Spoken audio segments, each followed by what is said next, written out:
આ લોકમાં સૌથી મોટો ન્યાયાધીશ કોણ છે? તો કે માણસનું મન. મનને ખબર છે કે આ ન્યાય છે અને આ અન્યાય છે.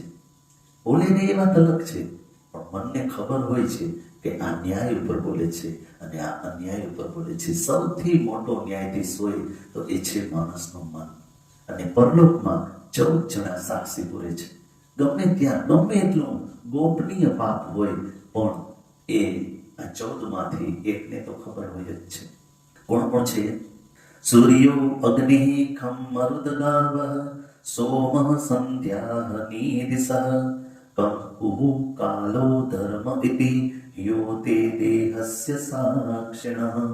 સૂર્ય, અગ્નિ, આકાશ, વાયુ, ઇન્દ્રિયો, ચંદ્રમા, સંધ્યા, રાત, દિવસ, દિશાઓ, જલ, પૃથ્વી, કાળ એટલે સમય અને ધર્મ.